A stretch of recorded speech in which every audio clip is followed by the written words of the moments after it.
Hello everyone, welcome back to my channel. This is Math Ideathon with me Vasuki. Now we are moving to second question in exercise 4a. So இப்போ பாருங்கள், இந்த கொஷனில் என்ன கொடுத்துருக்காங்கன்னா state true of falls தான் கொடுத்துருக்காங்க.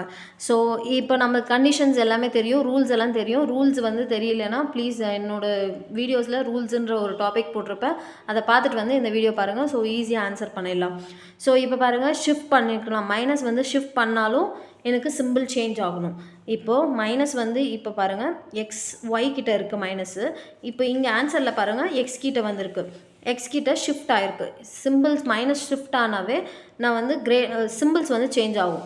லெஸராக இருக்க simple வந்து கிரேட்டராக change ஆகிருக்கு. ஸோ சேஞ்சஸும் கரெக்டாக தான் இருக்குது. ஸோ இது வந்து ட்ரூ.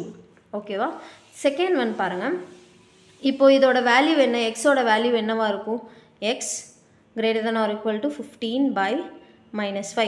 டினாமினேட்டரில் மைனஸ் வந்துச்சுனாவே நான் என்ன சொல்லியிருந்தேன், சிம்பிள் ஆட்டோமேட்டிக்காக சேஞ்ச் ஆகும். X less than or equal to -15/5 இப்படின்னு மாறிடும். ஸோ ஆன்சர் வந்து x less than or equal to -3 தான் கரெக்ட் ஆன்சர். இங்கே அதே மாதிரி இருக்கா நம்மளுக்கு ஆன்சர்?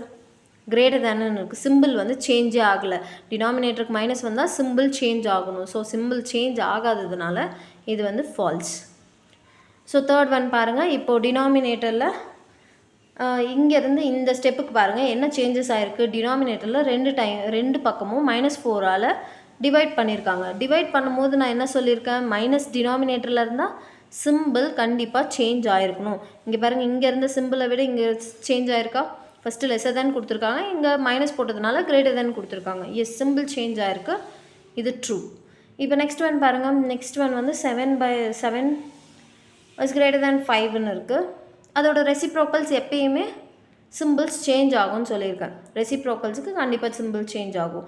ஸோ 7/5 வந்து 1/7 1/5ன்னு எழுதலாம். சிம்பிள் சேஞ்ச் ஆகிருக்கா பாருங்கள், கிரேட்டர் தேன் இருக்குது, இங்கே லெஸர் தேன் இருக்குது. ஸோ இதுவும் ட்ரூ தான். கிளியராக அந்த ரூல்ஸ் படிச்சுட்டு வந்துக்கோங்க. ஸோ இதை பார்த்தீங்கன்னா நெக்ஸ்ட் இதை பார்த்தீங்கன்னா உங்களுக்கு கிளியராக அண்டர்ஸ்டாண்ட் ஆகும். Hope you all got this. Catch you in the next video. Bye bye.